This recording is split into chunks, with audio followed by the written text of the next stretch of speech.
Believe me, the Vancouver Canucks are indeed my favorite hockey team. It's just, there's nothing that goes on with this team compared to some of the other crazy stories we have with other NHL teams, that it's tough to make videos every single day or every few days about Canucks news because there just isn't really that much Canucks news. It's why the topics recently have been sort of existentialist, talking about things like Jacob Markstrom requesting a trade back in 2014, or Elias Pettersson not being ready for the NHL despite being the best up-and-away SHL player in 2018. But this is a video where we take a look at a few actual pieces of Canucks news, as provided by Rick Dhaliwal. He came onto his Twitter account and started up a little sort of semi-storm of Canucks-related discussion, which we're going to be pooling into a video here today. So, if you don't know Rick Dhaliwal, TSN 1040 insider, analyst, personality, etc., whatever you want to call it, and he made a few tweets over the past few days talking about a few Vancouver Canucks-related things. We're going to be going through each of these tweets and dissecting the ideas behind them because I think it provides some very nice conversation here for Vancouver Canucks fans. We're starting things off with Micheal Ferland. He's a guy whom the Vancouver Canucks signed to a pretty okay contract, a 3.5 AAV till 2023 back in 2019, for a guy who, at the time, was coming off of a pretty good season, scoring 40 points in 70 games.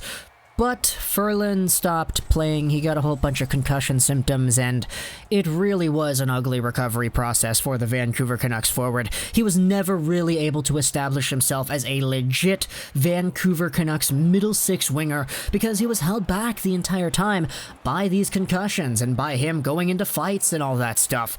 And as a result, we're in a position now where Jim Benning said a few weeks ago, if the season started today, Ferland still wouldn't be able to play. So Dhaliwal came out 2 days ago and spoke about how there's nothing new to report on him. We're not sure if he's going to go to training camp, but we could find that out sometime within the next week or so. Now this is indeed pretty important, because Micheal Ferland is a guy whom could be the answer to all the Vancouver Canucks cap problems at the moment. That is, of course, if what Jim Benning said a few weeks ago reigns true going into the next few days. So the Vancouver Canucks right now, they currently have $0 in cap space. They're over the cap by about $1.5 million. And if Micheal Ferland is in a position where he's not good enough to play, where he's not able to play, where he is not healthy enough to play, the Vancouver Canucks could very legitimately put this guy on LTIR, long-term injury reserve, and that would push them back underneath the cap. Or at least it wouldn't push them back underneath the cap. It would give them a higher cap ceiling, and it would allow them to be in the realm that they are now, where they have about $83 million in cap space spent.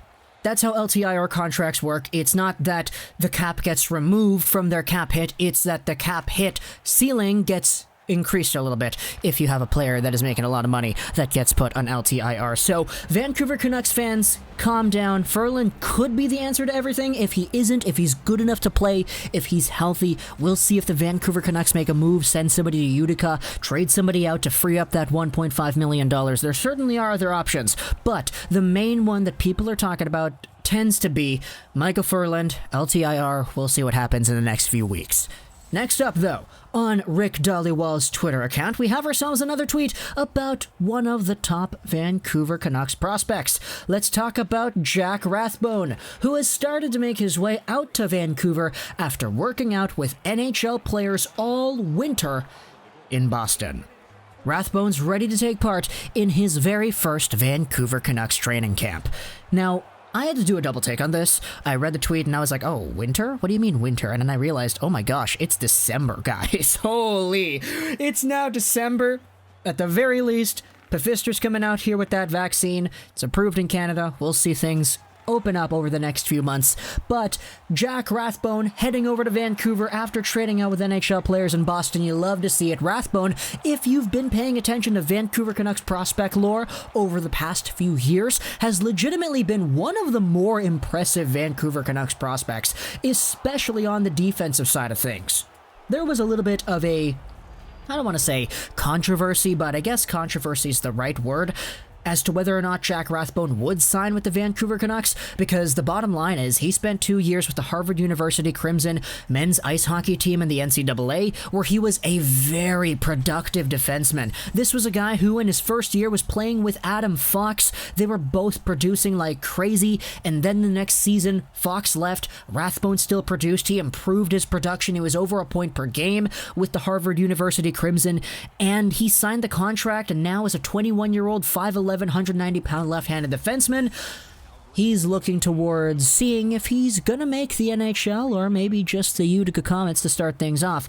He's one of those guys who was having like Quinn Hughes level production at the NCAA, and I don't want to say that he's Quinn Hughes by any means, because Harvard plays in a weaker division than the Big Ten, the Michigan Wolverines do. That definitely is a factor, but there's so much more to look forward to with Rathbone's game than to not look forward to. He was always a guy who, even in the Vancouver Canucks prospect showings, he was honestly kind of better than most of the other Canucks defensemen they had. Even amongst guys like Olli Juolevi, etc., Rathbone showed himself off as a very capable, somewhat in the same tier sort of player as those top guys. And Rathbone was taken in the 4th round back in 2017, so it's been a while. Now for Rathbone, though, I think it's probably unlikely that he makes the NHL right away, just because the guys who he's going to have to beat out on that left side, it's Edler, it's Hughes, and it's Juolevi. Say what you want about Edler next year. Who knows what's going to happen with Edler next year? Maybe he goes to Calgary. He joins all the other Calgary Canucks. But Olli Juolevi's probably the guy who I have pegged in onto that last left-handed spot. Maybe having Jordy Ben there too, and have somebody else over there as a 7th D or whatever. And Rathbone, in my opinion, probably is not going to have the highest chance of making the team, but of course, you know, we've been surprised by other players in the past, like Ben Hutton and Troy Stecher, for example, who came out of college and were so good immediately after signing. But Rathbone, who knows if he's next up. At the end of the day, though, he's very, very good. And finally, we're talking about another Vancouver Canucks prospect. It is Jalen Chatfield, who signed a 1-year, 2-way contract with the Vancouver Canucks earlier this, week? Yeah, week.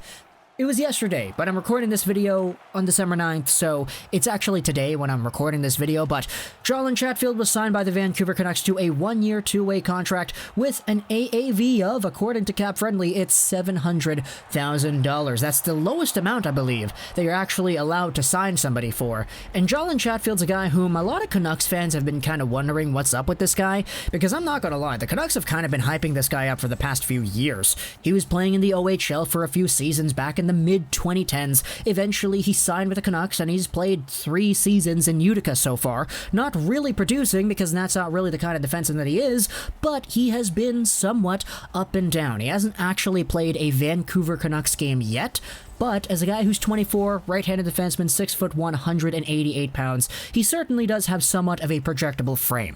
He's been a part of the Canucks, he just hasn't played any games. He was once in a while the call-up who would spend some time in the press box when one of our guys would get injured, and I would honestly consider that as probably the likely scenario here going into the next calendar year of Canucks playing time. We know with the Utica Comets and the taxi squads and all that, the ability to call up players being somewhat questioned for 2021 because of the Utica Comets being in America and Vancouver being in Canada.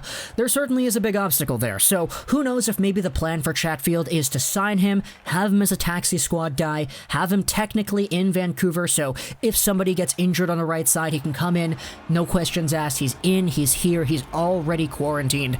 And we'll see if that goes on into the long-term future, because I would honestly think this Canadian division stuff would only really take place for 2021. I don't see 2021, 2022 having the same issues with the NHL, with the fans in the building, etc. Especially since, you know, Pfister's come out here with that vaccine that was approved. So, who knows? Jalen Chatfield, though, is an undrafted Vancouver Canucks prospect. You know, he's certainly making his money out there, which I love to see. You love to see the guys coming out of nowhere and absolutely finding themselves pro careers. It's just for the Vancouver Canucks hockey team specifically, I don't really know how much the ceiling is there for Jalen Chatfield, but it is a signing, it is something that happened. It was, you know, I didn't really think it was big enough to make its own individual video about it, but we're including it here because, hey, Canucks news, right? So talk to me in the comments what you think about all this Canucks stuff. We spoke about Micheal Ferland, his LTIR situation, Jack Rathbone, him coming to Vancouver for the first time and finally suiting up, hopefully for the training camp, maybe making the team. We'll see about that in a few weeks. And Jalen Chatfield as well, re-signing a contract, staying with the Canucks organization for one more year, maybe being a part of a taxi squad. We don't know. Talk to me in the comments what you think about all this stuff, especially Ferland's LTIR situation. That's the biggest one in my opinion because it has the biggest implications with the rest of the team. But comment down below what you think about all this stuff. Hope you enjoyed this video. And bye.